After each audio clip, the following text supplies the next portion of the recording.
여기 지금 형제님들 몇 분 오셨는데 내가 60 넘어갖고 100살까지 집에서 안 쫓겨나고 살 수 있는 비법이 하나 있어요.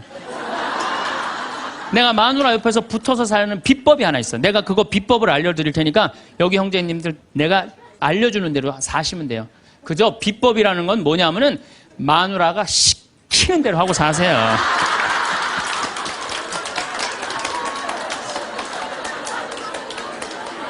밥 먹으라 그러면 밥 먹고, 이 옷 입으라면 이 옷 입고, 저거 입으라면 저거 입고, 어디 갔다 오라면 갔다 오고 그러지, 뭐, 자기 뜻을 밝히지 마세요. 자기 뜻을. 그래야지 안 쫓겨나고 살 수 있어요. 시키는 대로 하고 살면 돼, 시키는 대로. 그러니까 이제 한 집에서 할아버지하고 할머니하고 한 집에서 사는 할머니, 할아버지야. 할아버지가 이제 저녁 국을 못 끓였는지 너무 궁금한 거야. 그래서 안방에서 할머니한테 여보 마누라 오늘 저녁 국 못 끓였어? 근데 부엌에서 딸그락 딸그락 소리는 들리는데 대답이 없는 거야. 이놈의 마누라가 날 또 무시하는구나. 이번엔 또 거실에 나가고 또 한번 물어봐요. 이놈의 마누라 저녁 국 못 끓였냐니까 왜 대답이 없어? 아 근데 딸그락 딸그락 소리는 들리는데 또 대답이 없는 거야. 너무 화가 난 할아버지가 이번에는 부엌에 가갖고 이놈의 할망구야. 저녁 못 끓였는지 내가 3번이나 물었는데 대답을 안 하냐고. 사람 말이 말 같지 않으냐고. 그러니까 할머니가 눈을 동그랗게 뜨고 하는 말이 내가 콩나물국이라고 3번 얘기했잖아. 누군만 못 들은 거야? 할아버지는. 제가 이렇게 강의를 가면은요 할아버지들이 이렇게 하고 듣는 할아버지들이 참 많아요. 이게 남자의 특성이에요. 그래갖고 남자들은 음악을 빠른 음악 들으면 다 시끄럽다고 그래. 다 시끄러워. 시끄러우니까 끄라고. 그저 남자한테 음악이라고 그러는 거는 꿍짝짝 꿍짝짝 어머나 어머나 이러지 마세요. 이런 음악만 음악이에요. 남자는. 그래서 30대 40대가 넘으면 트로트를 좋아할 수밖에 없어. 남자들은. 자, 요즘 어떤 할아버지가 할머니하고 같이 한 집에서 사는데 그런 거예요. 이제 냉장고가 고장이 났고 애프터 서비스를 불렀어. 애프터 서비스를 딱 불렀는데 애프터 서비스 하고 난 다음에 갔어. 근데 요즘은 참 대한민국이 애프터 서비스 끝나고 나면은 고객센터에서 전화하잖아요. 고객님 매운 만족하십니까? 보통 만족하십니까? 그거 저 설문조사를 하잖아요. 근데 이게 또 할아버지가 전화를 받았네. 아 냉장고 고쳤는데 이제 애프터 서비스라고 전화를 했는데 애프터 서비스 센터에서 전화했다 그러니까 뭘 또 애프터 서비스를 해주느냐? 그래갖고 뭐라고 그러니까 할아버지가 할머니한테 그런 거야. 여보 마누라 요즘 이상해. 냉장고 고쳤는데도 뭐 매운 만두 먹을래요? 보통 만두 먹을래요? 그렇게 물어보는데 말귀를 못 알아들어요. 말귀를. 그러니까 60이 넘어가기 시작하면 할머니들 목소리가 커지기 시작해요. 막 할아버지한테 막 소리 지르는 거예요. 소리 지르는 이가 말귀를 못 알아들으니까 소리를 지르기 시작하는 거예요. 점점 나이 먹으면 할머니들은 거칠어지고 그러니까 말귀를 못 알아들으니까 기억력까지 떨어지게 돼 있어. 동시에. 그러니까 어떤 할머니 할아버지가 또 한 집에서 살면서 할아버지가 너무 배가 고픈 거예요. 할머니한테 심부름을 시켰어요. 여보 마누라 좀 부엌에 갖고 냉장고에서 우유하고 아이스크림 좀 갖다 줘. 나 배가 고파. 그랬더니 할머니가 막 일어나면서 가려고 그랬어요. 그랬더니 할아버지가 신경질을. 이놈의 마누라야 그냥 가면 어떻게 가다가 까먹으면 어떻게 하려고 그냥 가냐고. 적어가라고. 우유하고 아이스크림. 할머니가 딱 째려보고 이놈의 영감탱이가 내가 그것도 모를까 봐 그걸 적어가라고 그러냐고. 기다리라고 내가 우유하고 아이스크림 갖다 줄 테니까 할머니가 추측 가셨어요. 갔는데 한 몇 분 있다가 왔는데 할머니가 삶은 계란을 갖고 온 거예요. 근데 이 할아버지가 뭐라고 그러냐면은 기가 막힌 거예요. 고마워 마누라 삶은 계란 갖다 줘서. 자기가 뭐 시켰는지도 모르는 거야.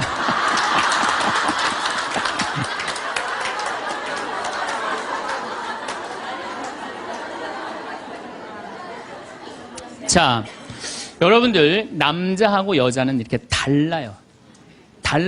그리고 50이 넘어서면서부터 여자가 능력이 뛰어나요. 여자가. 제가 이렇게 한 2년 전에 제가 위암 수술을 했어요. 그래갖고 이제 이 위를 암 환자들은 온도가 42도가 넘어가면 재발하지도 않고 암이 죽는데요. 그래서 이제 제가 찜질방을 잘 가요. 찜질방을 잘 가는데 아주 뜨거운 찜질방을 잘 가는데 얼굴이 알려졌잖아요. 그래갖고 아는 사람들이 많아요. 그래갖고 수건을 뒤집어 쓰고 찜질방에 가서 앉아 있어요. 한쪽 끝에 조용히 쭈그리고 앉아 있어요. 그러면 이제 아줌마 셋이서 들어와서 수다를 떨기 시작하면은 이해할 수 없는 수다를 떨어요. 아줌마 3명이서. 뭐라고 그러냐면은 한 아주머니는 자식 얘기해요. 자식 얘기. 그럼 옆에 아주머니가 자식 얘기하면은 그 자식 얘기를 같이 받아줘야 되는데 옆에 아주머니는 그러거나 말거나 자기는 남편 바람핀 얘기해요. 또 옆에 아줌마는 남편 바람핀 얘기 해거나 말거나 자기는 아파트 산 얘기해요. 주제가 다른 3가지 이야기를 각자 지치지도 않고 30분 동안 계속 하는 거예요. 이해가 안 되더라고요. 우리 남자들은 정치 얘기를 지금 하고 있는데 아내가 여보 우리 애가 자꾸 속을 썩여 그럼 남자 신경질 부려요. 여보 나 지금 정치 얘기하고 있잖아 지금. 정치 얘기 끝나면은 그 다음에 자식 얘기해. 남자는 한 번에 한 가지 주제만 얘기를 해요. 근데 여자는 동시에 3가지 얘기를 동시에 하는 거야. 기분도 안 나빠하면서 계속 얘기하는 거예요. 기분도 안 나빠하면서. 나는 왜 그런가? 근데 요즘 공부를 해보니까 이해가 되더라고요. 여자는 언어를 관장하는 뇌가 좌뇌에도 있고 우뇌에도 있대요. 머릿속에 말이 꽉 차 있는 거야. 말이 꽉 차 있으니까 말을 해야 돼. 그런데 말은 하긴 해야 되는데 또 들어야 되잖아. 근데 말을 하면서도 귀는 동시에 2가지를 구분해서 들을 수 있대요. 이게 무슨 얘기냐면은 한 아주머니는 자식 얘기 자기는 입으로 하면서 귀로는 남편 얘기도 듣고 아파트 얘기도 듣는 거야. 무시하는 게 아니야. 그냥 자기 각자 얘기하면서 상대방 얘기도 다 듣는 게 여자예요. 남자는 언어를 관장하는 뇌가 좌뇌 뒤에만 있어요. 좌뇌 뒤에. 그래갖고 남자들이 교통사고 나갖고 좌뇌를 다치잖아요. 그러면은요 언어 상실이 온대요. 근데 여자가 교통사고 나갖고 좌뇌를 다치잖아요. 좌뇌를 다쳐도 전혀 말하는데 지장이 없대요. 아직도 우뇌가 남아 있어서. 그리고 이런 이 부부가 남자하고 여자하고 부부싸움을 하잖아요. 그럼 남자는 또 흥분을 하면 그나마 좌뇌 뒤에 언어를 관장하는 뇌 기능이 없어져 버린대. 흥분하면. 그러니까 아내가 여보 당신 뭐 시집 와갖고 나 손에 물 안 묻히게 해준다 그랬더니 당신 나 얼마나 고생시켰어. 뭐 결혼기념일을 챙겨줬어. 생일을 챙겨줬어. 우리 친정엄마를 챙겨줬어. 나 여행을 보내줘서 막 따지면은 남편들이 대꾸를 해야 되는데 이게 어디 있는 줄 알아야지. 대꾸를 해. 어디 있는 줄 알아야지.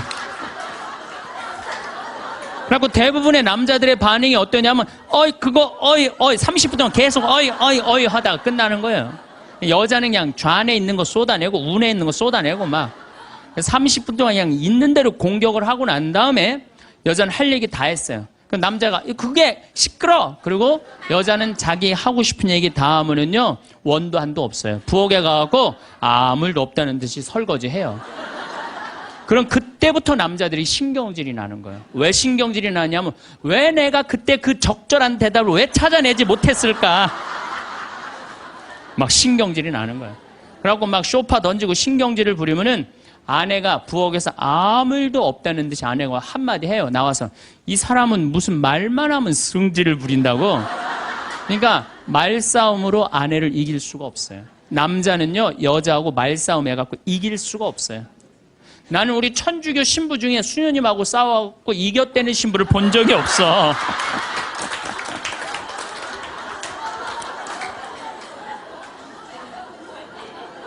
말싸움으로 여자를 이길 수가 없어요. 말싸움으로. 하느님이 창조할 때 남자한테는 너는 하루에 10,000마디만 해라.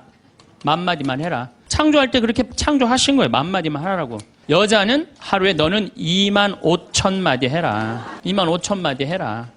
그러니까 하느님이 10,000마디만 하라고 창조한 남자는 출근해갖고 직장에 가면 10,000마디 해요. 이 말 저 말 하면은 벌써 10,000마디 끝나. 집에 들어오면 더 이상 말할 수가 없어. 아니 하느님이 10,000마디만 하라고 그래서 10,000마디만 하고 들어온 거야. 집에 들어와서는 더 이상 할 얘기가 없는 거예요. 할 의무 끝냈어. 근데 우리 여기 있는 자매님들도 남편 출근하고 애들 학교 가도 혼자 있으면서도 10,000마디 해요. 멸치 대가리 따면서 너는 어디서 잡혀서 우리 집에 왔니? 꽁치 다듬으면서 너도 어디서 잡혀서 왔니? 그리고 막 테레비 보면서도 테레비하고도 얘기해요. 그냥 테레비하고도 얘기해요. 막 테레비하고도 얘기하고 그렇게 만 마디 해요. 만 마디 하고 저녁에 이제 몇 마디가 남았냐면 1만 5천 마디가 남은 거야. 이 1만 5천 마디를 누구하고 하고 싶으냐면 남편하고 하고 싶은 남편. 그래갖고 저녁 차려주고 남편한테 여보 그 옆집 여자 말이야. 아 오늘 저녁에 같이 저녁 찬거리를 사러 시장에 나갔는데 그 여자는 김치찌개 거리를 돼지고기 한 근만 사면 되는데 5근이나 사고 정신 나간 여자야. 그러니까 그냥 살림이 그 모양이지. 이랬는데 남자는 이미 더 이상 말하기 귀찮은 거예요. 그래서 남편이 한마디 해요. 쓸데없는 소리 하지 말고 부엌에 가서 국이나 더 떠오라고. 그럼 여자는 미치는 거예요. 아직도 15,000마디가 남아있는데 국 떠오라고 그러면 미치는 거예요. 근데 저도 이 말에 저도 동감을 해요. 왜냐하면 저는 만 마디만 하게 창조된 인간이잖아요. 그런데 나는 이렇게 강의를 하면 10만 마디를 해요. 10만 마디. 10만 마디라니까 사실은 난 사제관에 우리 생태마을에서 강의하고 사제관에 딱 밥 먹으러 저녁에 내려가잖아요. 한마디도 하기 싫어요. 한마디. 근데 우리 밥해주는 자매님이 밥하고 난 다음에 뭐 이런저런 얘기할 거 아니에요. 뭐 개도 내가 5마리 키우니까 개 얘기도 하고 뭐 어쩌면 대꾸하기가 싫은 거예요. 그래서 한동안 대꾸를 안 했어요. 대꾸를 안 하니까 굉장히 기분이 나쁘잖아요. 신부님이 대꾸를 안 하니까 안 되겠더라고요. 그래서 하루는 불러서 내가 얘기를 했어요. 남자는 하루에 10,000마디만 하게 창조됐는데 내가 10만 마디를 한다. 그래서 나는 정말 대꾸하기가 싫다. 한마디도 하기 싫다. 그냥 밥만 먹고 싶다. 나한테 앞으로 말 시키지 말아라. 제가 얘기를 했어요. 얘기를 했는데도 그래도 우리 자매님도 여자인지라 말을 하잖아요. 그럼 막 말을 하는데 내가 얘기했는데 말하니까 신경질을 나잖아요. 내가 인상을 딱 쓰면은 자매님이 한마디 해요. 신부님 대꾸하라는 게 아니야. 그냥 나 떠드는 거니까 그냥 밥만 먹으라는 거야.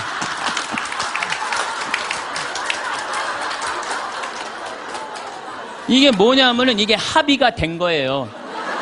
합의가 된 거야. 그러니까 그냥 떠들어 그냥 떠도 난 대꾸 안 하는 거 이해하고 떠드는 거 이해되는 거야 서로. 내가 보기에는 많은 부부들이 특히 우리 자매님들이 남편이 막 목석같이 있으면 이런 말을 해. 나는 사는 게 하나도 재미가 없다. 그러죠? 남편이 목석 같으니까. 그런데 남편이 목석이 아니에요. 원래 창조되기를 그렇게 창조된 거예요. 10,000마디만 하게 창조된 거예요. 그러니까 여러분들은 유일한 실수는 10,000마디밖에 할 줄 모르는 인간이랑 결혼한 게 유일한 실수예요. 더 놀라운 건 뭐냐면은 한 아주머니는 자식 얘기하고 한 아주머니는 남편 얘기하고 한 아주머니는 아파트 얘기하면서 손으로는 달걀을 까먹어 간다는 거예요.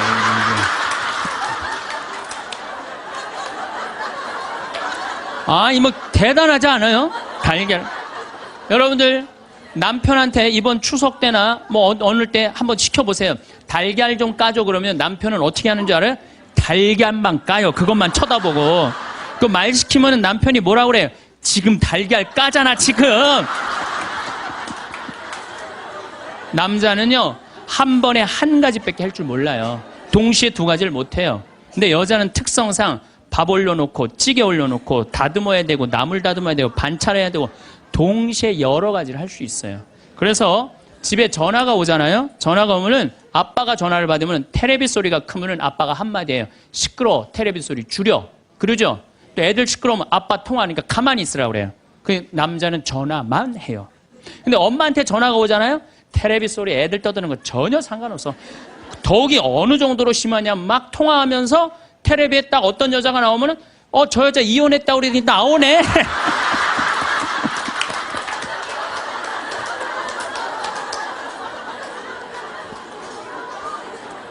이게 무슨 얘기냐면은 언어에 있어서 여자가 남자보다 뛰어납니다. 언어에 있어서. 제가 한번 뭐 고등학교 강의를 갔는데 한 10년 전 얘기예요. 강의를 갔는데 그해 경기도에 영어 선생님 172명을 뽑았는데 여자가 170명, 남자가 2명 됐대요. 언어에는요 여자가 탁월한 능력을 갖고 있어요. 그러니까 남자는 말주변이 없어. 말주변이 없게 돼 있어요. 근데 문제는 언어만 뛰어난 게 아니에요. 여자가 시각도 뛰어나요. 시각도. 우리 눈에는 광수용체가 있어. 빛을 받아들이는 수용체, 짝대기, 사각형 짝대기가 1억 3천만 개가 있어요. 이게 남자 여자가 다 있어요. 근데 요 1억 3천만 개는 하얀색, 빨간색, 까만색, 파란색만 구분하는 거예요. 남자들은 이 광수용체 1억 3천 거 요것만 있어요. 남자들은 색깔 구분을 4가지만 해요. 남자는 회색도 하얀색, 베이지색도 하얀색, 하얀색도 하얀색이야. 남자는 분홍색도 빨간색, 주황색도 빨간색, 빨간색도 빨간색이에요. 남자는 색깔 구분을 못해요. 근데 여자들은 원추형 광수용체 700만 개가 더 있어요. 여자가. 그래서 이건 온갖 색깔을 구분하는 거예요. 그러니까 나는 아직도 카키색이 무슨 색인지 몰라요. 카키색, 잿빛색, 쥐오리색, 뭐 별색을 다 얘기해 여자들은. 그런 구분이 다 되는 거예요. 여자들은 생겨 먹은 것 자체가 그렇게 생겨 먹은 거예요. 색깔. 그러니까 4가지 색깔밖에 구분하지 못하는 남자와 온갖 색깔을 구분하는 여자하고 부부야. 그 부부가 옷 사러 나가면 싸울 것 같아, 안 싸울 것 같아? 싸워요. 왜냐하면 남자는 다 그게 그거 같으니까 아무거나 딱 붙잡아. 여보 가자 그러면 아내가 답답해 보이잖아요. 여보 지금 당신 얼굴 색깔하고 그 옷 색깔하고 맞다고 생각해? 안 어울리잖아. 가만히 있어봐. 그래갖고 이거 들었다 놨다 저거 들었다 놔면은 남편이 신경질이 나는 거. 뭘 저렇게 까다롭게 고르느냐. 아무거나 그냥 입고 가지. 그러니까 남자들하고 여자하고 싸울 수밖에 없어요. 싸울 수밖에 없어요. 그래갖고 옷 사러 나갈 때는 같이 나갔는데 들어오는 시간은 달라요. 이미 남자는 벌써 들어와 있어. 신경질 부리고. 그러니까 색깔 구분 때문에 그래. 색깔 구분.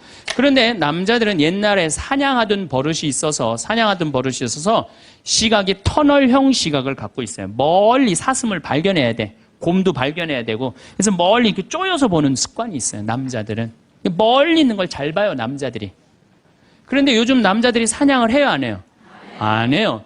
쪼여 보는 습관은 있는데 사냥을 안 하니까 요걸 남자들이 어디다 쓰냐면 잔치집에 가면은 이쁜 여자가 있으면 그걸 쪼여서 봐요. 금방 누구한테 들켜요? 마누라한테 들키는 거예요. 이쁜 여자 처음 보냐고. 어떻게 알았지? 왜 몰라? 이렇게 쪼여서 보고 있는데. 그래서 참 재미난 통계가 있어요. 부부가 같이 잔치집에 가면 남자는 3명 내지 4명밖에 모르는데 온 사람. 그 사람 왔었어? 이런데요. 나는 뭐 기억이 없는데? 기억이 없지. 당연히 이거 쪼이고 계속 보고 있었으니까. 근데 여자는 시각이 180도라 다 본대요. 다. 그 남자 넥타이를 못 메고 왔고 시계를 못 차고 왔는까지 다 한다는 거예요. 여자. 그래서 보통 정신적인 바람을 피는 걸 보면은 남자는 3명 정도 피는데 여자는 30명 정도 이미 피고 들어와요. 그런데 이렇게 이 터널형 시각을 가진 남편한테 아내가 심부름을 시킵니다. 여보, 냉장고에서 치즈 좀 꺼내와. 그러면 이 남자들이요, 딱 냉장고만 열면요, 답답한 거예요. 이놈의 치즈가 어디 있는 거야, 이게. 터널형으로 보니까 이게 안 보이는 거예요, 치즈. 못 찾아요. 그 좁은 그 냉장고 안에 있는 그걸 못 찾아요. 그래갖고, 아니, 치즈가 어디 있다고 그래. 나 못 찾겠는데. 그러면은, 아내는 이게 180도 시각이기 때문에 뒷꼭지에도 시각이 있어요. 그래갖고 딱 냉장고 문을 열고 들여다도 안 봐요. 들여다도 안 보고 딱 손 넣고 딱 꺼내갖고 남편 코앞에 딱 들여대는 거예요. 이걸 못 찾느냐고. 그러면요 남자들은요 깜짝깜짝 놀라는 거예요.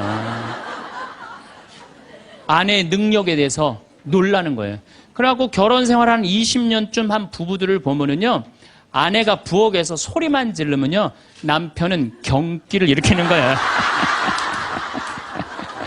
이번 또 내가 뭘 잘못해갖고 저 소리를 지르는 거야. 그냥 남자들이 눈치가 없어요. 눈치가. 말 주변 없지 눈치 없지. 그렇죠? 눈치가 없어요 남자들이. 참 그러니까 남자들이 어느 정도로 눈치가 없느냐면은 아내가 지금 자기를 미워하는지 괴로워하는지 몰라요.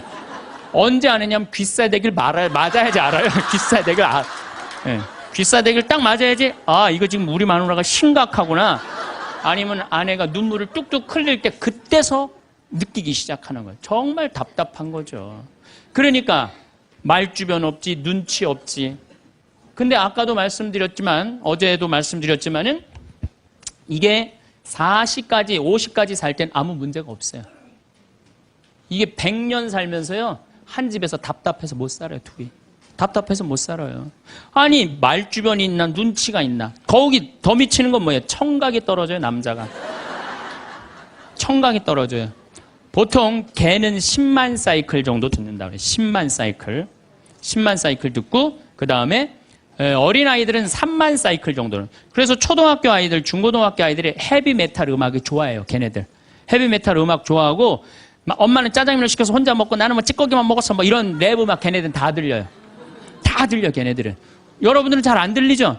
네. 얘네들 3만, 엄마들은 2만 사이클 정도로, 2만 사이클. 그러니까 젊은 부부가 같이 잠을 자갖고 건너방에서 애가 울잖아요? 그럼 누구 귀에만 들리느냐면 엄마 귀에만 들려요. 그래갖고, 여보, 난 너무 힘들어. 오늘 애하고 하루 종일 씨름을 해갖고 내가 힘들어서 못 일어나니까 당신이 일어나서 좀 나가봐. 이러면은 대부분의 남편들이 이렇게 말한대요. 아무 소리도 안 들리는데 뭐가 들린다 그래. 예민하게 굴지 말고 잠이나 자. 그러면은 누가 일어나서 나가느냐면은 아내가 일어나서 나가는 거, 엄마가 일어나서 나가는 거. 그러니까 아내들은 남편하고 살면 살수록 더 답답한 거야. 말주변이 있나, 눈치가 있나, 말귀를 알아듣나. 그래서 여러분들 혹시 우리 자매님들 내 남편이 참 목석 같다. 오늘 이해가 돼요, 안 돼요? 이해가 되죠? 구박하지 마세요. 원래 생겨 먹은 게 그런 거니까. 아니 본질적으로 말을 하기 싫어하는 게 인간, 남자야, 남자. 남자들은 또 고민을 하잖아요. 그럼 여자들은 고민을 하면 말을 해야지 고민이 풀려. 근데 남자들은 고민을 하면 가만히 있어야 돼요. 그러니까 그 뭐 로댕에 생각하는 사람이 100년 전에 이러고 있는데 아직도 이러고 있대잖아. 아직도 생각하는 사람. 그러니까 여러분들 남편이 말이 많지 않더라고 그래도 너무 구박하지 말라는 거예요. 여러분들 남편이 집안에서 물건을 못 찾더라도 좀 구박하지 말라는 거예요. 대신 여자는 집안에 있는 물건을 잘 찾지만 남자는 집 밖에서 물건을 잘 찾아요. 그러니까 여자는 딱 집만 나가면은 깜깜해져. 집만 나가면은. 그래갖고 남편이 3년 전에 너무 경치 좋은 데를 데리고 갔어. 근데 여자들은 3년 전에 간 데 기억 못 해요. 다시 3년 전에 똑같은 데 데려가도 이렇게 말합니다. 여자들은 여보 여기 너무 멋있다. 어떤 년이랑 여기 왔어? 자기 데리고 3년 전에 왔는데. 그러니까 남자들은 여기서 여보 오늘 평창 우리 가자 그러면 남자는 딱 머릿속에 평창, 용인, 신갈, 영동고속도로, 원주, 평창들은 머리에 그려져요. 근데 여자들은 딱 평창, 아무 생각 없어요. 그냥 나오는 거예요. 그냥 아무 생각 어디 있는지 몰라요. 그래서 남자들도 이런 면에서는 이해를 해야 돼요. 여자가 말이 많은 거 당연한 거예요. 언어 능력이 뛰어나니까. 또 길을 못 찾는 거 당연한 거예요. 집안에서 살림은 잘하지만은 공간 인지 능력이라는 게 떨어져요. 그래갖고 그냥 거기 찾아오라고 해도 못 찾아오잖아요. 근데 남자들이 병신 같은 게 그것도 못 찾느냐고 이렇게 말할 필요가 없다는 거예요. 우리 마누라는 집안에서 물건은 잘 찾고 집 밖에서는 길을 못 찾는구나. 나는 집 밖에서 길을 잘 찾고 집안에서 물건을 못 찾고. 서로 이해가 되면은요 크크크 치치치 카카카 하고 안 싸워요. 서로 이해가 되면은 서로 안 싸우게 돼 있어요. 서로 이해가. 근데 우리는 서로 상대방, 남자의 특성, 여자의 특성을 모르기 때문에 상처 주는 말을 하는 거예요. 자, 결정적으로 문제가 또 하나 있어요. 피부에 문제가 있어요. 피부. 남자는 여자보다 피부가 4배 두꺼워요. 특별히 등가죽 같은 경우는 10배 정도 더 두꺼워요. 10배 정도. 등가죽은 남자가 훨씬 두껍습니다. 그러니까 보통 남자들은 이 피부가 여자가 4분의 1이 피부가 얇아요. 남자가 4분의 4라고 그러면은 여자는 4분의 3은 지방이야, 지방. 그래서 여자를 만지면 부들부들한 이유가 뭐예요? 피부가 얇기 때문에 그래요. 그 나이가 60이 되면은 똑같은 부부가 60이야. 여자가 먼저 늙을까요? 남자가 먼저 늙을까요? 여자가 훨씬 먼저 늙어요. 피부가 얇으니까 금방 처지는 거예요. 목에도 이게 처지고. 남자는 뺑뺑해. 피부가 두꺼워서 안 늘어져요. 안 늘어져. 그러니까 여러분들 부부싸움 할 때 이런 철면피 같은 인간 그리고 싸우죠? 철면피 같은 인간이 아니라 철면피예요. 두꺼워서. 그러니까 감각이 둔해요. 남자들이. 감각이 둔해요. 저는 어렸을 때 성당에 교리 배우러 가잖아요. 교리 배우러 가면은요, 토요일 날 이제 교리 배우러 가면은 막 중고등학교 때 여자애들이 만나면 막 깍지 끼고 막 팔짱 끼고 막 끌어안고 난 이해가 안 됐어요. 왜냐면 우리 남자들은 팔짱 끼고 끌어안고 그런 거 안 하거든요. 왔어? 잘 지냈어? 이걸로 끝이지. 근데 여자애들은 막 서로 끌어안고 막, 저는 그 중학교 때 쟤네들이 무슨 뭐 성적으로 문제가 있나 이런 생각이 들었어요. 근데 더 이해가 안 갔던 건 뭐냐면은 그렇게 여자애들 셋이서 막 끌어안고 막 난리를 치다가 화장실에 오줌 누러 갈 때 세 명이 팔짱 끼고 같이 가는 거. 난 그게 이해가 안 되더라고요. 우리 남자들은요, 아무리 친한 친구가 있어도 오줌 마리 올 땐 그냥 혼자 갔다 와요.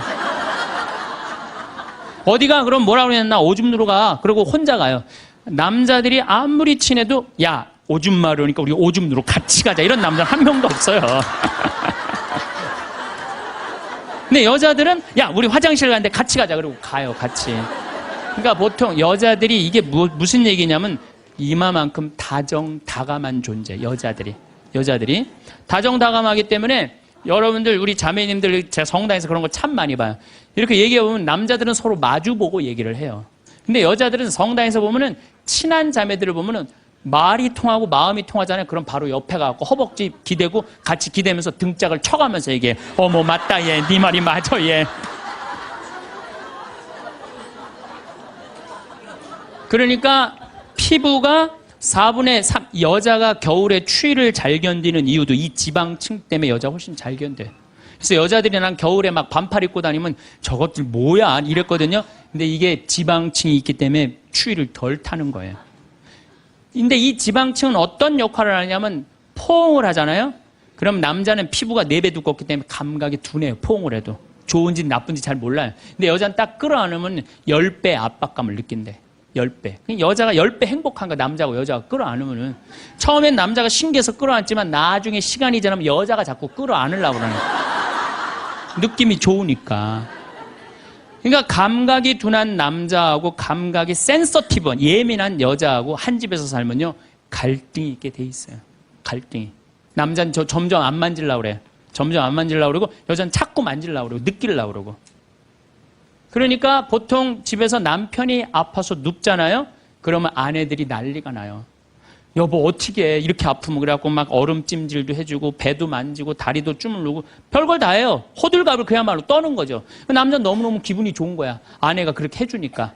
근데 반대로 아내가 아파 눕잖아요. 그럼 남자들이 어떻게 할 줄을 몰라요. 기껏 한다는 게 한 5m 떨어져갖고 많이 아파?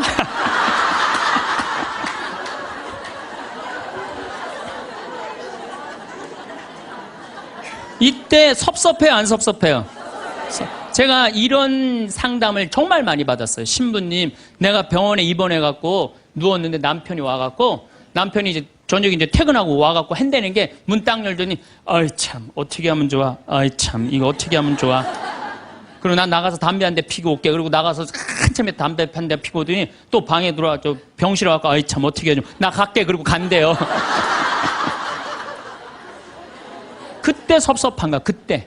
여자들은. 내가 자기 자식 새끼 키우느냐고 이렇게 아픈데 저렇게 여자들은 만지고, 고생했다 그러고, 아유, 살림하는 게 얼마나 힘들어요. 손도 주물르고, 다리도 주물르면은 마음 안에 있는 병, 육신의 병까지 다 날 텐데. 기껏 한다는 게 많이 아파. 그리고 아내가 한 3일 동안 알아놓으면 남자는 불편한 건 딱 하나예요. 밥 못 얻어 먹는 거. 짜장면을 시켜 먹어야 되나, 짬뽕을 시켜, 라면을 끓여 먹어야 되나. 그렇게 하다가 아내가 이제 퇴근을 했는데 부엌에서 딸그락 소리가 들리는 거야. 드디어 우리 마누라가 다 낫나 보다. 그럼 남자는 생각은 딱 한 가지야. 남자는 스킨십 이런 게 아니고 밤에 자고 싶은 거 같이. 그래갖고 그냥 잠결에 아내 가슴에 손을 싹 댔는데 아내가 이 말하면 이 가정은 끝난 거예요. 남편 손을 딱 때리면서 내 몸에 손 대면 죽을 줄 알아. 이씨.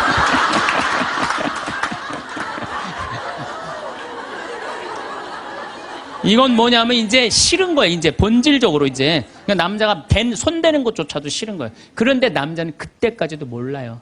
내 아내가 얼마나 나한테 애정이 식어 있는지, 어떻게 찬 얼음이 돼 있는지 몰라요.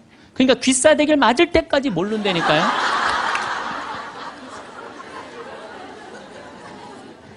그래서 말주변 없지, 눈치 없지, 말귀 못 알아듣지, 둔하지. 이런 남자랑 사는 여러분들은 내가 보기엔 참 대단한 분들이에요. 그리고 우리 형제님들은 앞으로 내가 쫓겨나지 않으려면 어떻게 해? 시키는 대로 하고 살아요. 시키는. 비법은 그것밖에 없어요. 우리 스킨십이 얼마나 중요하냐면은 뭐 진머만 연구라고 원숭이 있잖아요. 원숭이 연구를 해보면은 원숭이가요 만지지 않고 엄마 없이 아무것도 안 하면요 금방 죽는데요. 근데 엄마가 만져주고 인형 같은 엄마라도 계속 만지는 애들은 건강하대. 사람도 똑같대요. 만져고 이렇게 뽀뽀해주고 이렇게 애들 그냥 끌어안아주고 이런 애들은 감기도 안 걸리고 설사도 안 걸리고 기침도 안 한대요. 사람은 만지는 게 그렇게 중요한 거예요. 근데 우리나라 사회는 만지는 훈련이 안 돼 있어요. 이게 잘못 훈련이 돼 있지 또 만져도 잘못 만져갖고 이상하게 뭐 감옥에 들어가고 막 가족끼리 다정한 스킨십이 저는 요즘 집에 가면 어머니 아버지 꼭 안아줘요. 헤어질 때도 꼭 안아줘요. 너무너무 좋아요. 저도 좋고 뭐 아버지 처음에 어색해 하시더니 요즘 잘 안아요. 요즘 아버지도 얼마나 좋아요. 우리 자매님들 많은 분들이 신부님 참 혼자 사는 거 힘들지 않느냐고 이렇게 물어보는 분들이 있어요. 저는요 이렇게 물어보고 싶어요. 종자가 완전히 다른 두 종자가 한 집에서 사는 게 힘들어요? 한 종자가 한 집에서 그냥 사는 게 힘들어요? 어느 게 힘들어요? 종자가 완전히 다른 두 종자가 한 집에서 사는 게 힘들어요. 부부로 사는 게 쉬운 일이 아니에요. 그래서 30년, 40년, 50년 그 안 맞는 거 맞춰가면서 산다는 게 쉬운 일이 아니에요. 기적이에요. 맞아요. 그래서 우리 여기 자매님들 여러분들만 맞추는 거 아니에요. 사실 남편들도 맞춰요. 그러니까 남편한테 좀 기분 좋은 소리 해주세요. 남자는요 말에 너무너무 녹아나요. 그러니까 남편한테 무슨 소리를 남자들이 제일 좋아하는지 제가 알려드릴게요. 여보, 당신 죽으면 나도 따라 죽을게. 이 말에 남자들은 뻑 가요. 네. 뭐라 그러면서 여보, 난 당신 믿고 살아왔는데 난 당신 없으면 난 아무것도 아니야. 당신 죽으면 나도 따라 죽을 거야. 그러면요 남자들은 기분이 너무 좋아요. 따라 죽는다면은. 그리고 실질적으로 통계적으로 보면은 부부 금슬이 너무 좋은 부부가 이렇게 하는데 보통 아내가 먼저 죽으면 한 80살 넘어서 아내가 먼저 죽으면 부부 금슬이 너무 좋은 부부는요 남자들이 6개월 이내에 죽는데요. 거의 같이 죽는데 통계적으로 그렇대요. 그런데 놀라운 건 부부 금슬이 너무 좋은데 할아버지가 먼저 죽으면 할머니들은 안 죽는데요. 그러니까 아니 뭐 할아버지들이 확인할 길이 있어? 죽으면 그냥 따라 죽을게. 그러면 남자들은 너무너무 행복하대요. 그래서 보통 정이 없는 부부가 한 집에서 살면은 정막강산이래. 나이 60, 70 넘어가고 한 집에서 살면 정막강산이래. 그런데 할머니가 먼저 돌아가시고 할아버지만 살아있으면 이건 망막강산이래. 망막강산.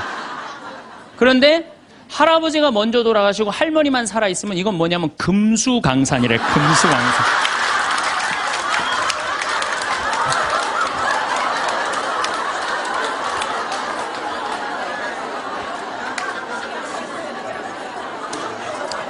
네, 동창 신부가 가정사목연구소 우리 수원교구 송용호 신부가 전해준 참 재미난 얘기를 하더라고요. 이게 이제 아빠들이 이제 아버지 학교를 운영하고 계신데 아빠들이 이렇게 하다 보면은 아빠들이 보면은 자식들한테 애정 표현을 안 하잖아요. 한번 안아주고 뽀뽀해주고 이래야 되는데 안 하잖아요. 그러니까 숙제를 내준대요. 아이들 아침에 학교 갈 때 포옹하고 볼에다 뽀뽀해주라고.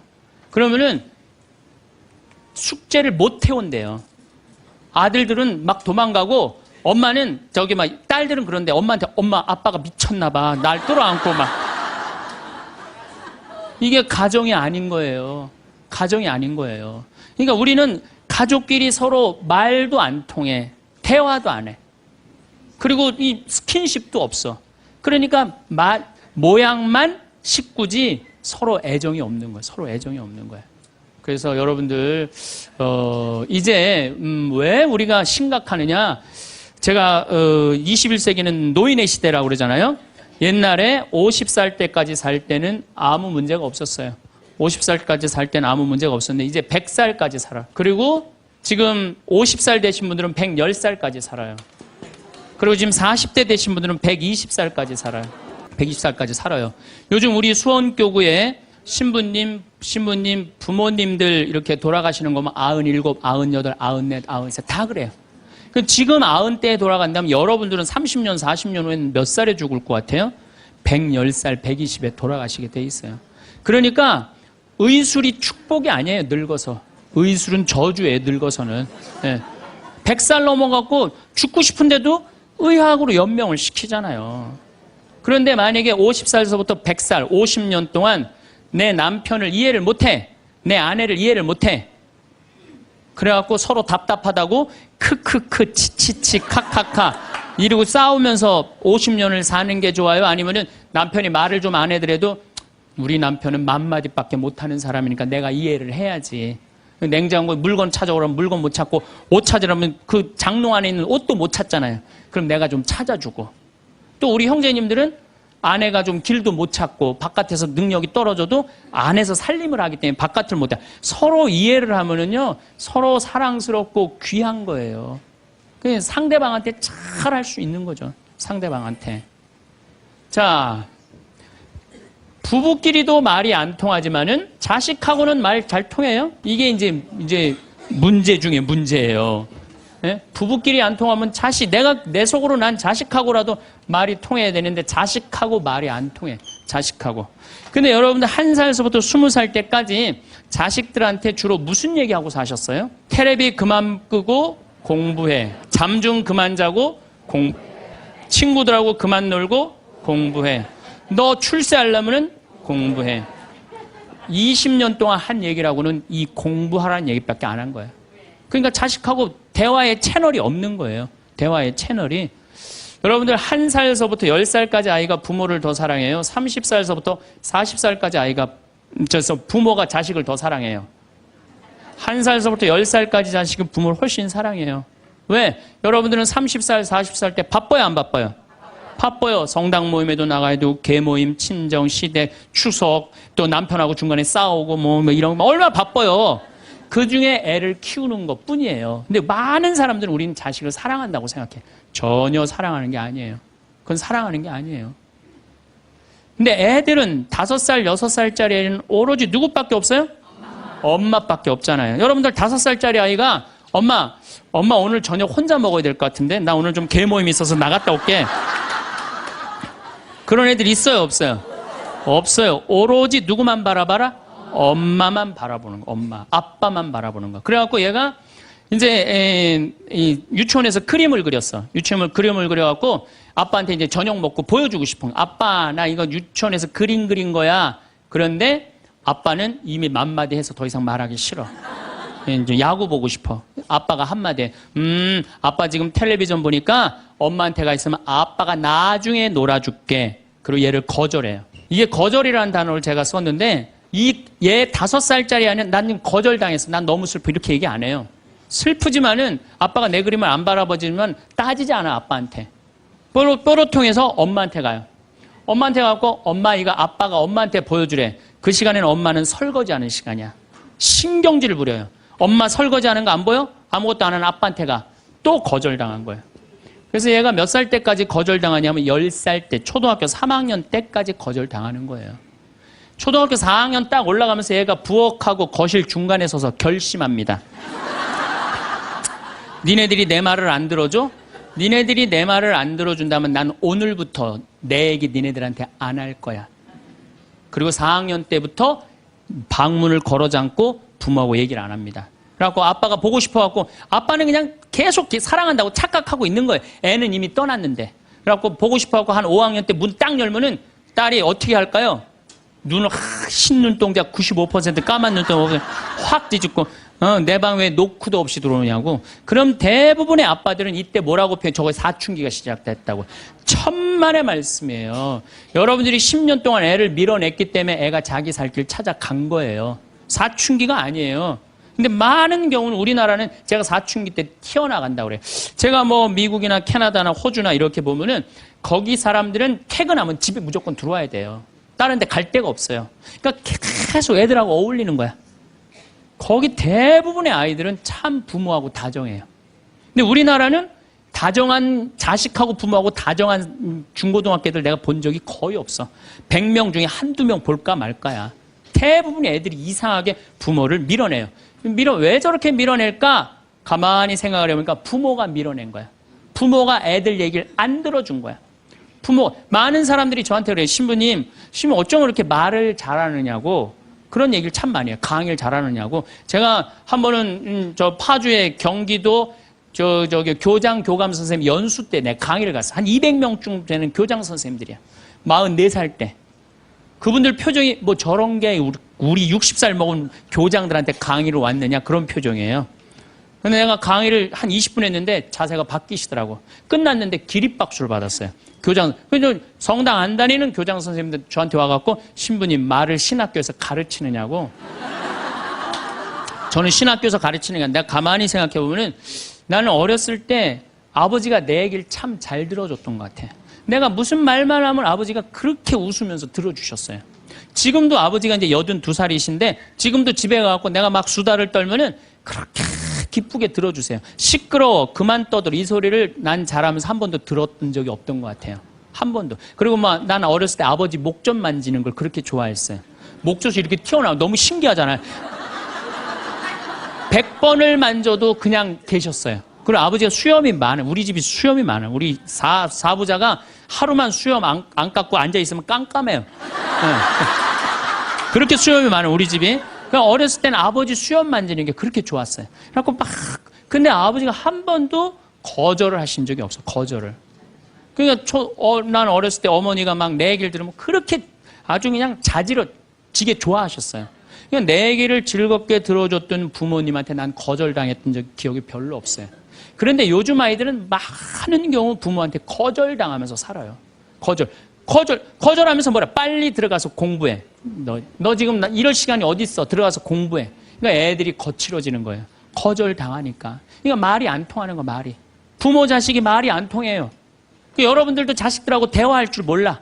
그래갖고 오늘 이제 강의 들었어. 그러면은 엄마 오늘 뭐 명동에 강의 어떻게 뭐 신부님 뭐 강의 들으러 갔다니 어땠어? 그러면은 대부분의 우리 엄마들이 이렇게 말합니다. 좋았어. 어떻게 좋았어? 그냥 좋았어. 빨리 들어가서 공부해, 너. 대화할 줄 모르는 거예요, 대화할 줄. 엄마, 오늘 뭐 명동에 뭐 평창에 신부님 왔다는데 어땠어? 내가 엄마가 강의를 들었는데 사람은 말에 등급이 있대. 말씀이 있고 말씨가 있고 말투가 있는데 나는 너를 이렇게 키우면서 말투를 던졌던 것 같아. 그래서 엄마가 참 많이 반성을 참 많이 했어. 그래서 우리 이 귀한 딸 이게 5억이래. 우리 지금 10억이 앉아서 밥 먹자. 어? 얼마나 감사했는지. 난 정말 내가 이렇게 감사한지 나 오늘 강의 가면서 참 많이 느꼈어. 그래, 세상이 꼭 공부를 잘하는 거 그게 훌륭한 게 아니고 우리가 서로 아끼고 사랑하고 감사하면서 사는 게 이렇게 대화를 하면 애들은 성숙해요. 근데 우리는 생전 그런 얘기 안 해요.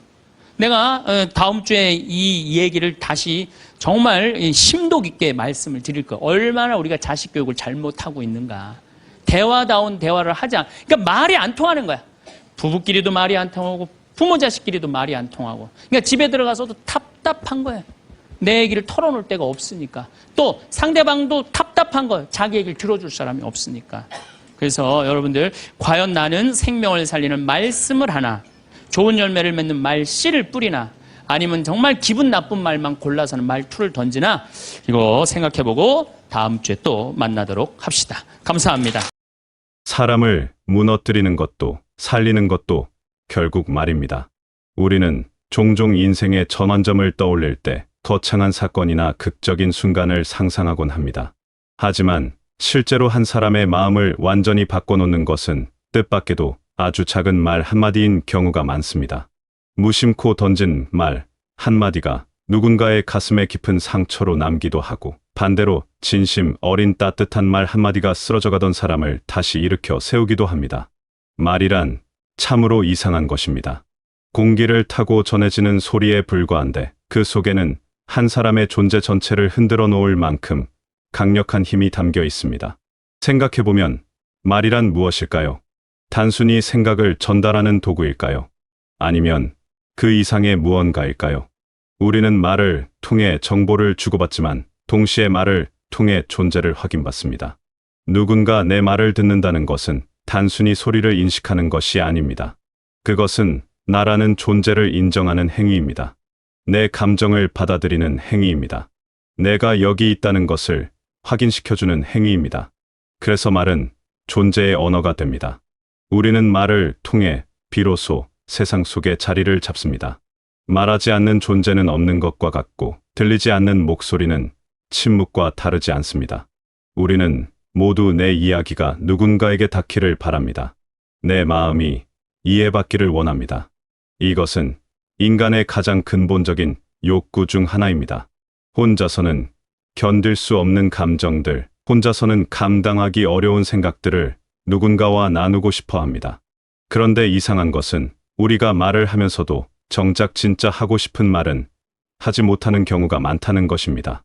괜찮다고 말하면서 사실은 괜찮지 않습니다. 웃으면서 말하지만 속으로는 울고 있습니다. 말과 마음 사이에는 늘 거리가 있습니다. 왜 우리는 진짜 마음을 말하지 못할까요? 아마도 상처받을까 두려워서일 것입니다. 이해받지 못할까 봐 걱정되어서일 것입니다. 판단당할까 봐 겁이 나서일 것입니다.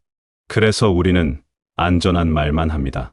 무난한 대화만 나눕니다. 표면적인 관계 속에서 표면적인 말만 오갑니다. 그러다 보니 점점 더 외로워집니다. 사람들과 대화를 나누면서도 진짜로는 연결되지 못합니다. 말은 많아지는데 마음은 더 멀어집니다. 이것이 현대를 살아가는 사람들의 역설입니다. 소통의 수단은 넘쳐나는데 진짜 소통은 점점 어려워집니다. 하지만 가끔, 아주 가끔 우리는 진짜 대화를 나눕니다. 서로의 마음이 진정으로 통하는 순간을 경험합니다. 그런 순간은 대개 누군가 내 말을 온전히 들어주었을 때 찾아옵니다. 평가하지 않고, 판단하지 않고, 조언하지 않고, 그저 듣기만 했을 때입니다. 그 침묵 속에서 우리는 비로소 말할 수 있게 됩니다. 역설적이게도 상대방이 말을 줄일 때 우리는 더 많이 말하게 됩니다. 상대방이 조용히 있어줄 때 우리는 더 깊은 이야기를 꺼낼 수 있게 됩니다. 이것은 마치 그릇과 같습니다. 그릇이 비어 있어야 무언가를 담을 수 있듯이 상대방의 마음이 비워져 있어야 내 마음을 담을 수 있습니다. 듣는다는 것은 무엇일까요? 단순히 소리를 귀로 받아들이는 것일까요? 아닙니다. 듣는다는 것은 상대방의 존재를 받아들이는 것입니다. 그 사람의 감정에 공간을 내어주는 것입니다. 그 사람이 지금 여기 있다는 것을 인정하는 것입니다. 진짜로 듣는다는 것은 침묵의 기술입니다. 내 말을 멈추고 상대방에게 온전히 집중하는 것입니다. 내 생각, 내 판단, 내 조언을 잠시 내려놓고 상대방의 세계로 들어가는 것입니다.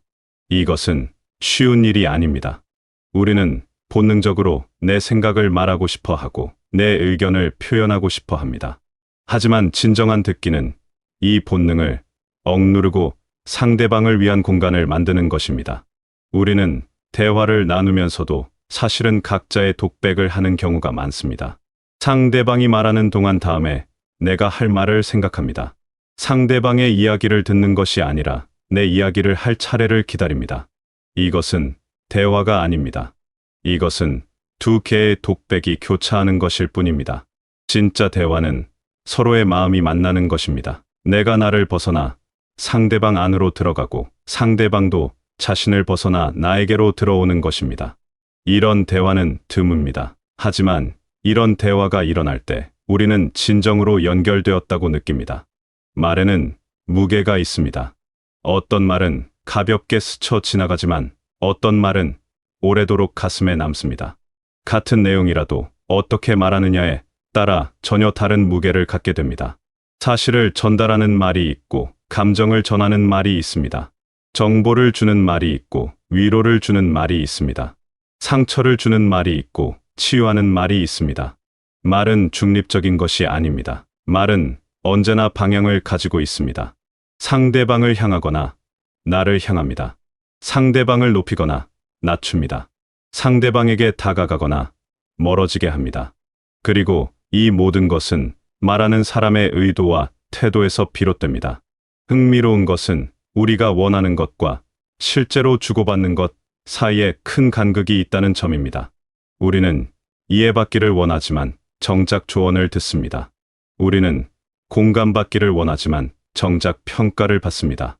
우리는 함께 있어주기를 원하지만 정작 해결책을 받습니다. 이 간극은 어디서 생기는 걸까요? 아마도 우리가 말의 본질을 오해하고 있기 때문일 것입니다. 우리는 말을 문제를 해결하는 도구로만 생각합니다. 하지만 때로 말은 문제를 해결하는 것이 아니라 고통을 나누는 것입니다. 답을 주는 것이 아니라 함께 머무는 것입니다. 해결이 아니라 동행입니다. 힘든 사람이 필요로 하는 것은 해답이 아닙니다. 대부분의 경우 그들은 이미 답을 알고 있습니다. 다만 그 답을 실행할 힘이 없을 뿐입니다. 그들에게 필요한 것은 혼자가 아니라는 느낌입니다. 내 고통을 누군가 함께 느껴준다는 확신입니다. 이 어둠 속에서 나만 헤매고 있는 것이 아니라는 위안입니다. 그래서 때로 가장 큰 위로는 침묵입니다. 아무 말 없이 곁에 있어주는 것입니다. 서툰 위로의 말보다 따뜻한 침묵이 더 큰 힘이 될 때가 있습니다. 침묵은 빈 공간이 아닙니다. 침묵은 상대방을 위해 비워둔 공간입니다. 우리는 모두 말의 힘을 경험하며 살아갑니다. 누군가의 말에 상처받고 누군가의 말에 위로받습니다. 말 한마디에 하루가 망가지기도 하고 말 한마디에 다시 일어서기도 합니다.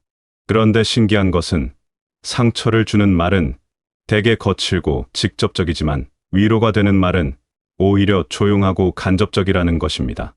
상처는 말 자체에서 오지만 위로는 말 너머의 무언가에서 옵니다. 말의 내용보다 말하는 사람의 마음에서 옵니다. 무엇을 말하느냐보다 어떻게 말하느냐에서 옵니다. 그리고 더 중요한 것은 말하지 않는 것, 즉 침묵하는 방식에서 옵니다. 말은 다리입니다. 나와 타인을 연결하는 다리입니다. 하지만 이 다리는 양방향입니다. 내가 건너갈 수도 있고 상대방이 건너올 수도 있습니다.